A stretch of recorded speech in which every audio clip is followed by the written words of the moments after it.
For decades, the Germans have dominated the sports sedan segment. And by Germans, of course, we mean the ultimate driving machine, BMW 3 Series. But now there are two new alternatives. The 2013 North American Car of the Year Cadillac ATS, and this car, the new third generation Lexus IS, a vehicle touted to be the most dynamic in its segment. So is it, or is the ATS, or do both of them fall short of the mark?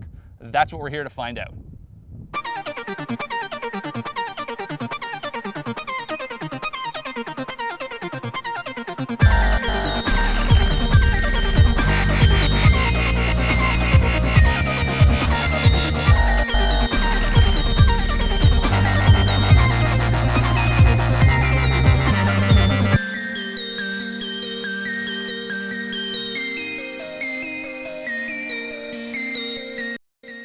First up, let's clarify that this isn't a direct shootout. Now, that's not to say that the ATS and IS aren't direct rivals, it's just that as we have them equipped here, it wouldn't really be a fair fight. The ATS can be ordered with a basic 2.5-liter four-cylinder engine that makes 202 horsepower, but frankly, I don't know why anyone would order that engine, because you can also get it with a V6 that makes 321 horsepower, or like our tester, you can get it with a 2-liter turbocharged direct injection engine that makes 272 horsepower and 260 pound-feet of torque. Although you can order it with an optional 6-speed manual gearbox, ours is equipped with a 6-speed automatic that helps it deliver a 0 to 60 time of right around 6 seconds. And with almost $15,000 in optional add-ons, our tester has a retail price of $47,430.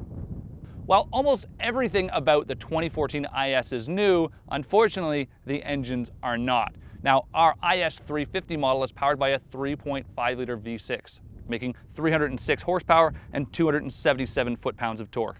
Exclusive to the 350 rear-wheel drive models is an 8-speed automatic transmission that helps the car hit 60 miles an hour in 5.6 seconds.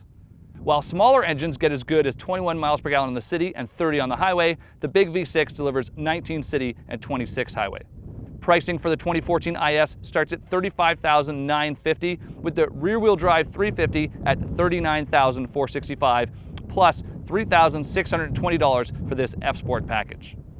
Style-wise, the Lexus IS is the winner in my eyes. While the ATS is handsome, it doesn't really stand out from the crowd, but the Lexus really has a lot of dramatic design, especially in this F-Sport trim.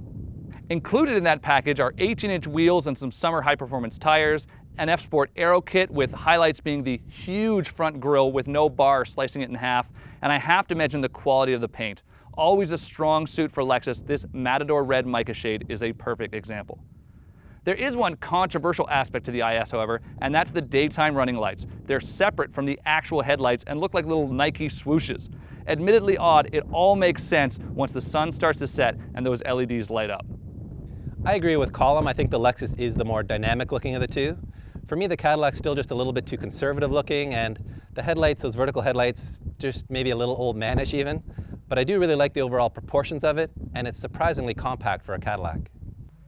Easily one of the most nicely appointed interiors in its class. It's definitely premium luxury in here, from the leather used on the seats to just the way things are put together in this car. Now, I do have some complaints though, especially this dash layout with sort of multiple levels and it sticks out. That's kind of weird. What also drives me nuts is this analog clock, okay? People complained about the clock, the cheap digital one in the old IS, and now we get this fancy looking thing. The problem is that you've got to take your eyes off the road for too long to look at it. There's no other digital clock in here, not even on this big display screen. The cup holders are also in a weird place. I find they're quite far back and it's really hard. You reach and grab your coffee and you almost got to put your hand up in the air to grab it. Being the F-Sport model, it gets upgraded stainless steel scuff plates and aluminum pedals. There's also silver trim, though it looks pretty cheap in this car. On top of that, there's this thick-rimmed, soft, and squishy 3-spoke F-Sport steering wheel, and easily the coolest gauges of any car in its class.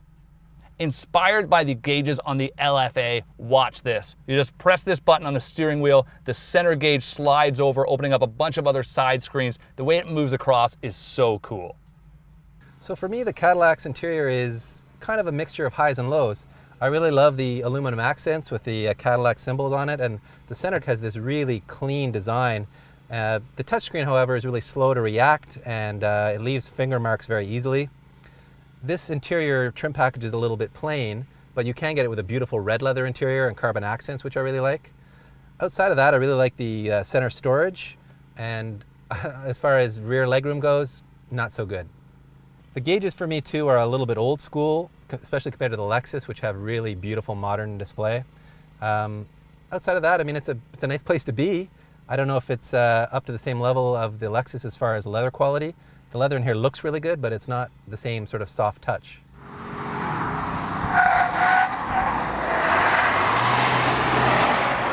So out here on Toronto Motorsports Park, I'm actually very impressed by the Cadillac ATS's handling balance. It's surprisingly neutral. You know, I was kind of worried that with the all-wheel drive package it might turn into a real understeerer, but it's actually very neutral at the apex. It can even get a little bit of an oversteer going with the throttle. So yeah, really surprised and impressed by that.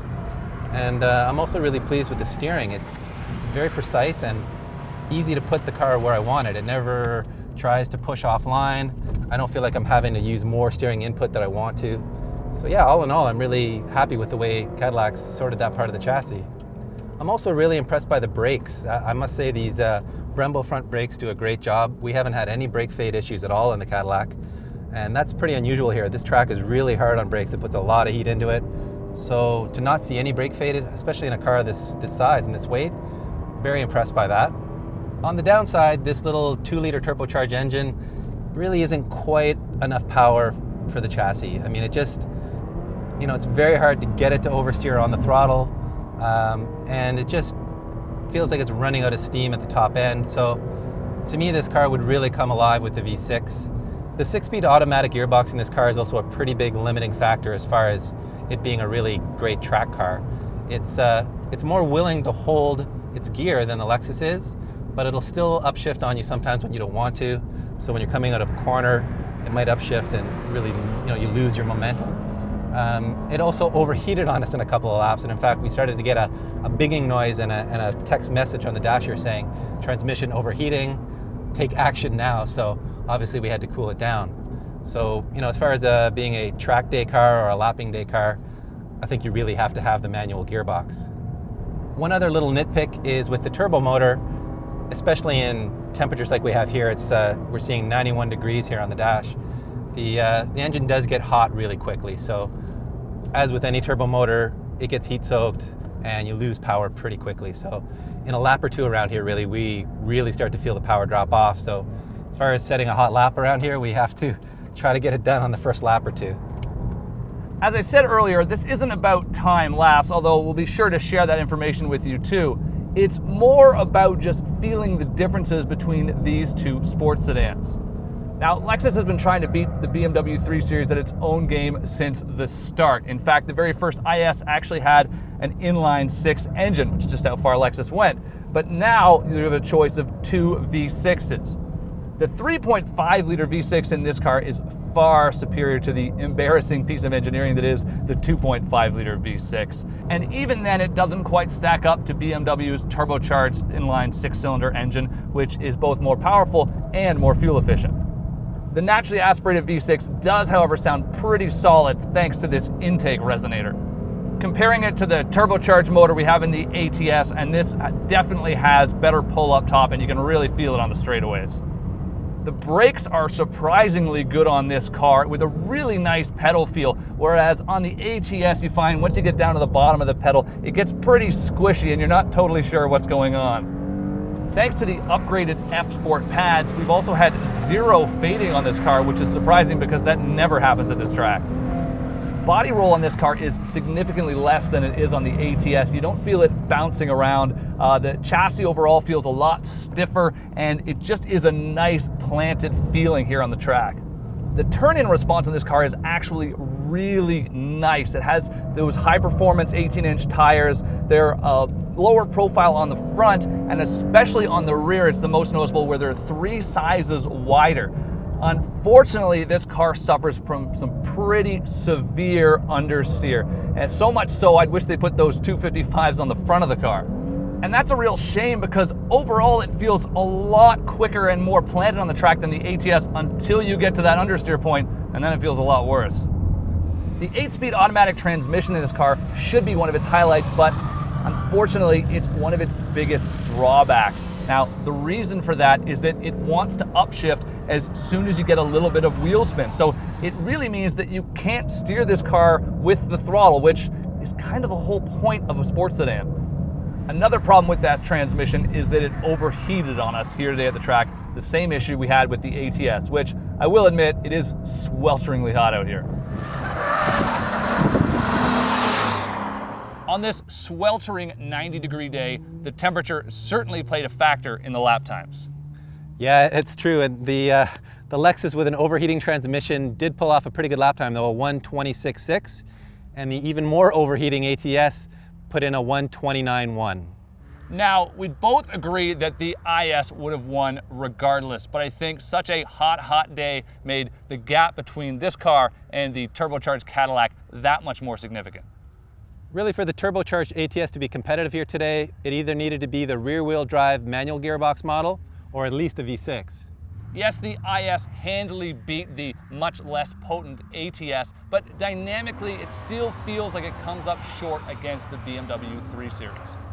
The IS ran a lap time no faster than a Scion FRS, which makes 100 less horsepower, and unlike the ATS, this is the F Sport model. It's the top of the line, and for it, we can't make any excuses.